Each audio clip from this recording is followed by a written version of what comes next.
تا اونجایی که فکر میکنید لازم هست و میتونید راجع بهش صحبت بکنید، فکر میکنید چه اتفاقی باعث شد آرش فرزین که انقدر علاقمند به علی پروین بود و فکر میکنم همچنان همین علاقمندی وجود داره، از این خاندان یا از این خانواده جدا بشه؟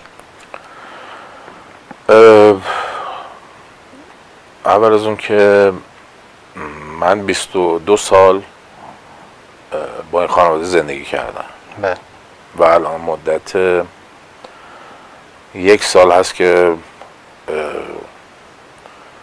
من و خانمم تصمیم گرفتیم فعلا یه مدتی از هم جدا زندگی کنیم. الان 1 سالی هست، 1 سال و 1 ماه. و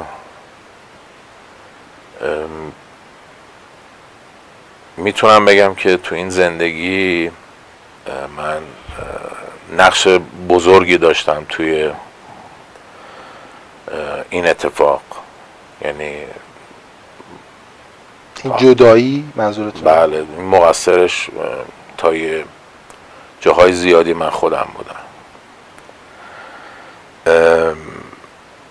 و یه سری اتفاقات بود که توی زندگی ما افتاد که من دوست نداشتم این اتفاقات بیفته.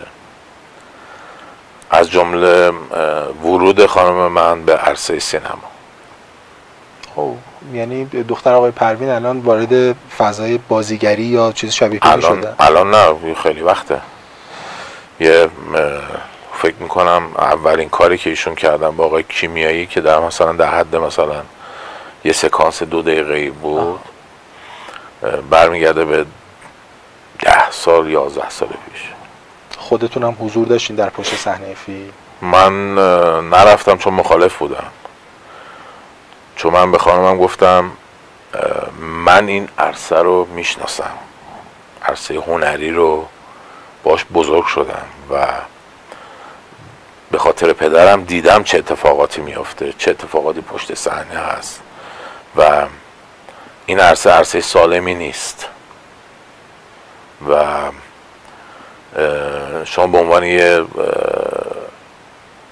همسر من که مثلا تو اون موقع ما یه پسر، اون موقع پسر اون 4-5 سالش بود، دقیقا تو موقعی که شما باید بالا سر فرزندت باشی، درگیر روزی 12 ساعت تمرین و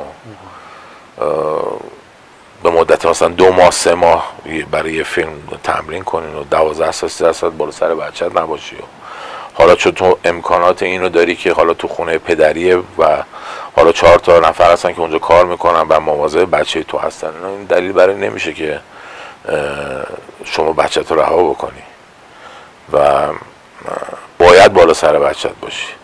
من نوعی وظیفه‌م اینه که حالا بیرون بالاخره کاسبی، حالا هرچی، حالا من کاسبی به اون صورت توی ایران راه ننداختم، ولی به هر صورت حالا هر چیزی بوده بالاخره من وظیفه داشتم که این زندگی رو بچرخونم.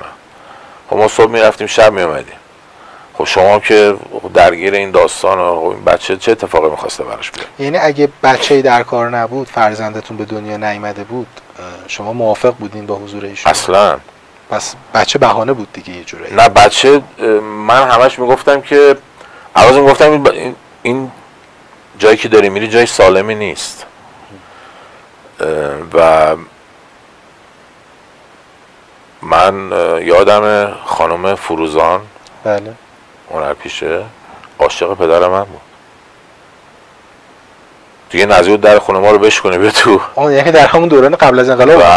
بله. خب مادر من میدونی چه زجرهایی کشید. یعنی میزان علاقمندی خانم فروزان با آقای فرزین انقدر زیاد بود که یعنی علنی شده بود و ایشون دیگه فهمید مادرم متوجه شد دیگه.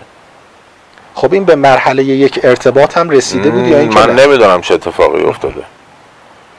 من میخوام بدونم که یعنی از طرف پدر هم این دیگه بالاخره خانم فروزان بوده دیگه. بله. دیگه جزو نامبر وانای سینما قبل از انقلاب به حساب میومد. من میدونستم چه اتفاقاتی توی این عرصه میفته. سینما هم همونه و هم نزدیکن.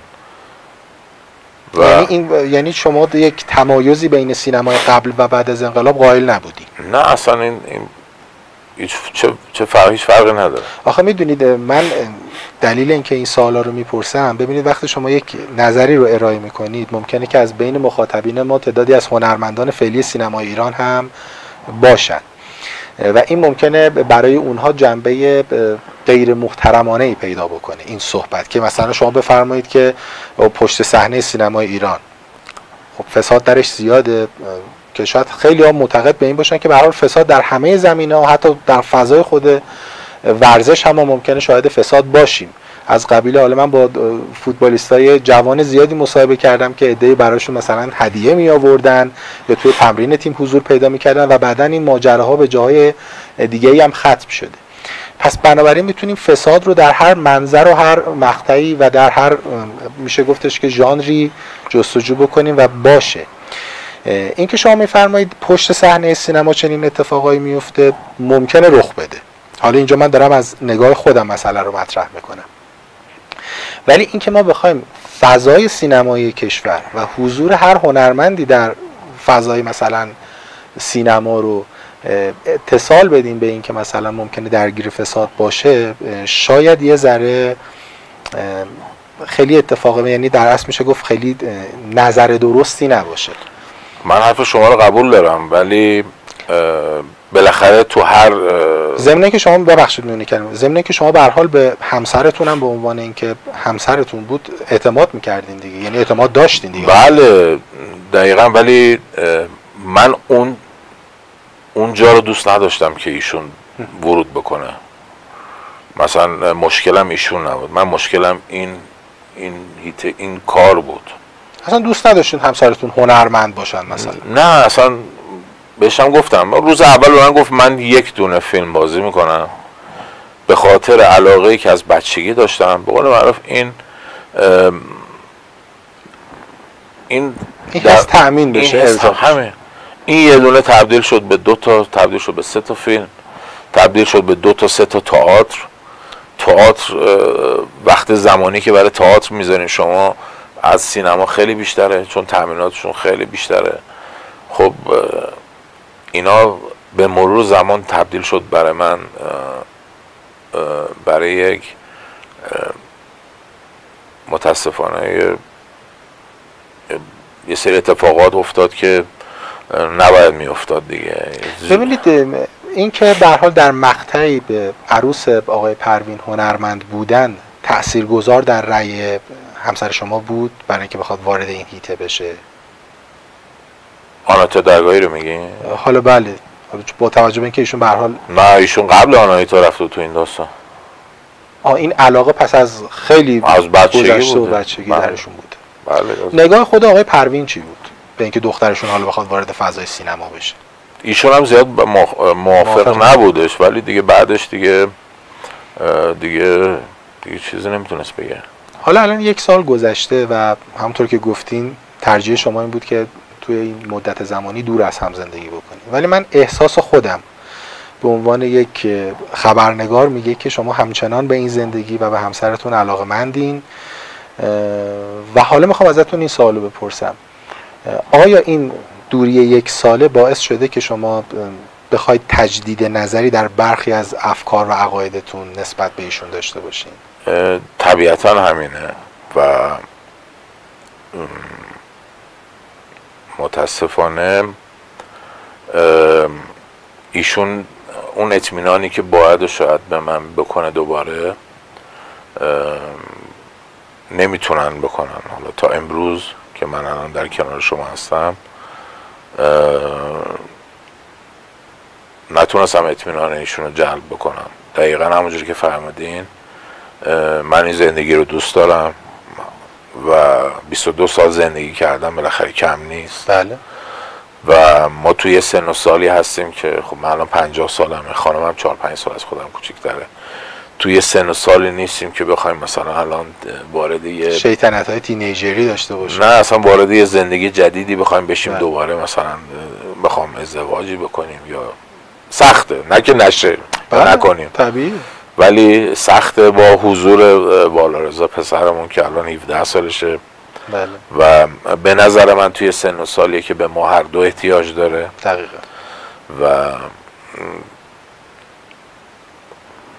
دیگه از دست من خارج، من کاری که باید میتونستم بکنم و کردم. متاسفانه یه سری آدم ها شیطنت کردن توی مدت، یه سری اخبارای زده نقیضی درباره من حالا به گوشه ایشون رسوندن و خب که همش هم تکذیب میکنید دیگه. اصلا 100%. اتفاقا حالا خوب شد این نکته رو فرمودید، ما برسیم به فصل پایانی گفتگو. اخیراً متوجه شدم یک فرد معلوم الحال و مجهول الهویه‌ای به اسم آقای فردین ظاهراً در خارج از ایران داره برنامه‌هایی رو تولید میکنه و یک سلسله تهمت‌ها و توهین‌هایی رو نسبت به هنرمندانی که به ویژه داخل ایران فعالیت میکنن. جدا از این که باید تقبیح بکنیم یک همچین عملی رو، واقعا اگر ایشون سند و مدرکی داره که دلیل و عنوان کردنش رو هم من نمیدونم چرا باید این اتفاق بیفته، ای کاش در ایران این کارو میکرد که میتونست پاسخگوی قوه قهریه هم باشه در صورتی که علیه ایشون شکایتی صورت بگیره. اینکه شما بشینی ینگه دنیا یه دوربین بذاری جلوت و هر چی دلت میخواد بگی که معلوم هم نیست واقعا کدومش راسته کدومش دروغه، به اعتقاد من نشان از شجاعت و به قول معروف حرفه‌ای بودن شما در فضای هنری نیست. اخیراً دیدم که یک استوری رو شما در فضای اینستاگرام خودتون منتشر کرده بودید که نسبت به آهنگ‌ها و برچسب‌هایی که ایشون زده بودن می‌خواستید صحبتی داشته باشید. اگه مایل هستین یه مقدار راجع به این مسئله با هم دیگه گپ بزنیم. ببینید ایشون در شهر کلن آلمان زندگی میکنه. بله. در شهری که من خودم 17 سال اونجا زندگی کردم. درست. و متاسفانه یه تریبونی رو گرفته دستش و هر روز شروع داره میکنه از به قول خودش از افشاگری کردن درباره سلبریتی ها. بله. من دیروز متاسفانه یه دونه از برنامه‌هاشو دوباره دیدم درباره آقای نیکبخت واحدی. بله. ایشون واقعا من نمیدونم اصلا دنبال چی میگرده. اصلا برفرض حسابم که این اتفاق افتاده و این بوده، شما چی عادت میشه که بیایی درباره این داستان صحبت بکنی؟ نمیدونم درباره بزرگترین آدمای سینما این با این اصلا تمام حرفش اینه که این مثلا این هنرپیشه با این خواننده بوده، این هنرپیشه با اون خواننده بوده، این با این بوده. اصلا تمام حرفش اینه که آقا این با این بوده. اصلا خیلی‌هاش هم سند و مدرکی برای ارائه نداره. نه هیچی. صرفاً یک شایعه‌ایه که داره مطرح میشه. آقا تو همه حرفت همینه. این با این بود، این با اون بود. این معتاد، اینو میکشه، این اونو میکشه. آقا